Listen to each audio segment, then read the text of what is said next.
We realized, well, this is an extraordinary opportunity, I think, because we learned a lot going through that X-Murder hoax story. We really learned that you could, that the media might come to talk to you about it for one reason, but you could have other stuff you could get out there, you know, that's sort of hidden within the story that they kind of have to talk about, whether they like it or not.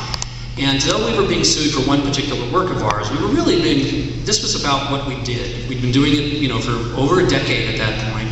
This was our entire kind of modus operandi, and we really had some tough choices to make about what do we do, because we're going to lose all of our back catalog, all of our money, absolutely everything. And you know, is this wrong? You know, to work this way? Do these guys have a point? And it really forced us, because we work together as a group. We don't have conversations with each other like this talk I'm giving to you tonight. We work together pretty intuitively. And it really forced us to have to really articulate to ourselves, to each other, about what we were doing and why, what do we really believe in, what do we want to fight for.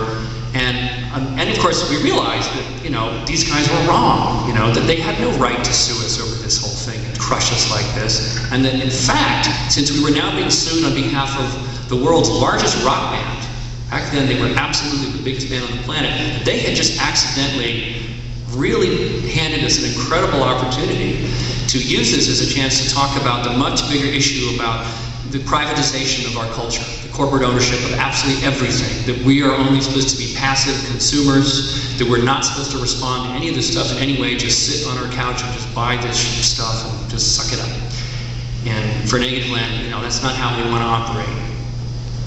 And it also gave us a chance to start talking about these ideas of intellectual property. Now, in the early 90s, there really was nobody out there speaking out on behalf of art and artists. What we were hearing from was business people, managers, very conservative lawyers, and there was another point of view that needed to be articulated, and it was kind of like, well, if there really is a God, we've just been handed our mission, Negativland. Like it or not, you have to go talk about this stuff. And we've now progressed to the point where we have things like Creative Commons, and we work with them to write their sampling license. I don't know how many of you know Creative Commons? Yes, a lot of you, great. They're a very smart alternative to, it's using existing contract law, which this country has a very solid history in, and saying we can do an end run around copyright and kind of create our own contracts between artists and users that give them a much more complex kind of articulation of how we as creators are going to allow other people to use our work in different ways. So very interesting, very smart, and we helped to write the one that was about sampling for them. And it's really, and as I said, now to the point where I'm speaking to the staff and members of Congress and senators and stuff, and it's just amazing to me that these issues persist. They have never gone away. They've only become bigger and bigger and bigger and bigger. We now have Girl Talk, who is the superstar of Thunderphonics, and he's like the Nirvana. I mean, if Negativland was like punk rock, then he's like the Nirvana to punk rock, right? And it's great. I love what he does. It's just really great. He grew up listening to our stuff and took it to another kind of level, and has been incredibly successful with it.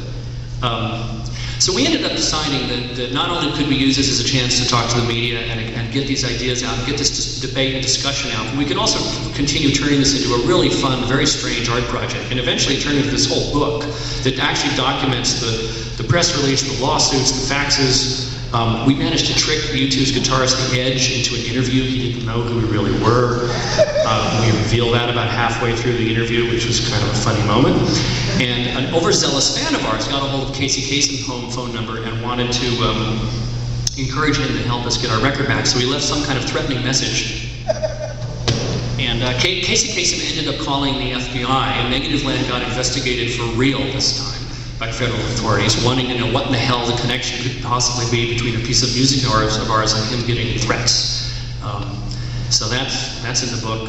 Though lawyers tell me that I need to say that conversation was never recorded. It's transcribed. It's just I have a very good memory for the conversation. Actually, the FBI agent thought the whole record sounded so funny that she wanted to hear it, and I sent her a copy. Actually, it was kind of funny. So.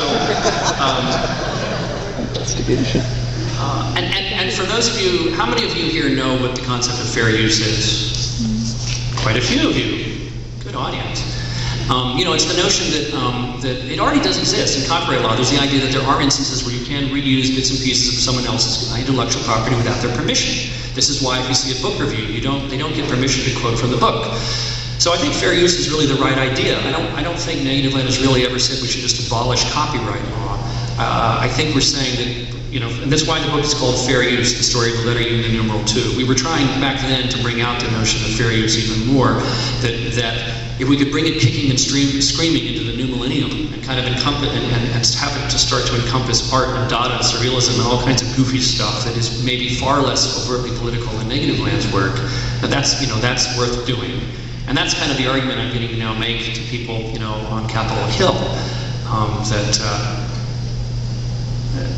that you just simply can't control this stuff anymore. That the whole way that the cultural producer, you know, the controllers, the cultural gatekeepers, the mainstream music industry, film industry are completely unable to control this anymore. And so maybe we need to start thinking about, you know, the laws in a different way. And what I would also argue about it is that if you're someone who makes this sort of work and some of these ideas make you uncomfortable, that I really think that if you really want to completely control your creations, truly control them, you should keep them in your bedroom and show them to your friends and your mom and your dad, and that's it. And I'm not being facetious. I mean, if you're going to take your work and you really want to engage with the public, get it out there, then I think part of the bargain that you're making is you don't get total control anymore. It's like, I'm sorry, but you know what?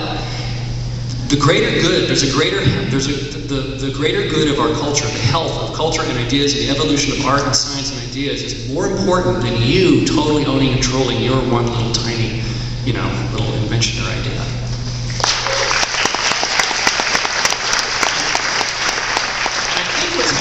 It's just sort of one of my little crackpot theories, but I feel like we live in this culture that is so, you know, so circumscribed by corporate interests and litigiousness and all this that I think we internalize these ways of thinking. And I meet artists who take some of our points, they think some of our points of view are just really offensive. And I just think, you have like got a little corporate lawyer cop living inside your head that you don't even know is there, you know, and it doesn't mean that it's, you know, you need to like, you know, kick his ass out and rethink this a little bit. And I think the key really is about, it's a term that the Supreme Court has used, which is transformative reuse.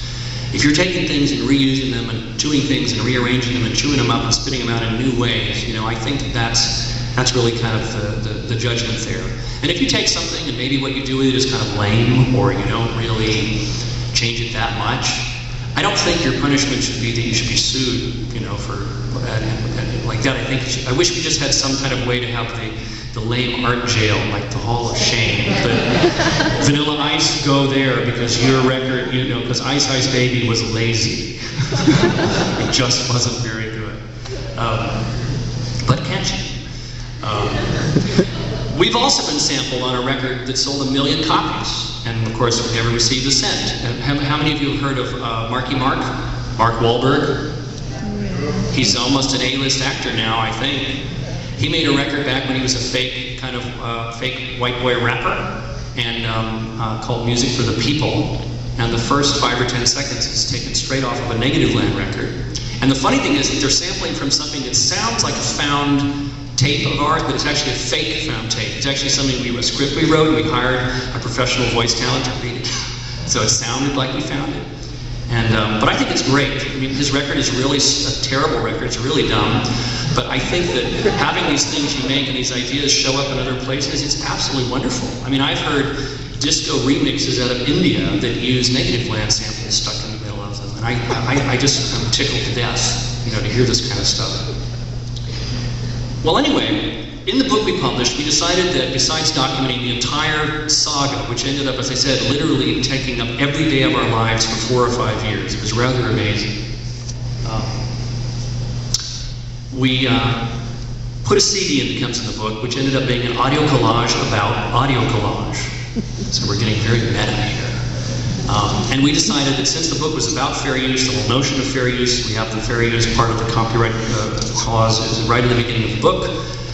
What safer place to go and sample from the most litigious folks in the world, like Walt Disney,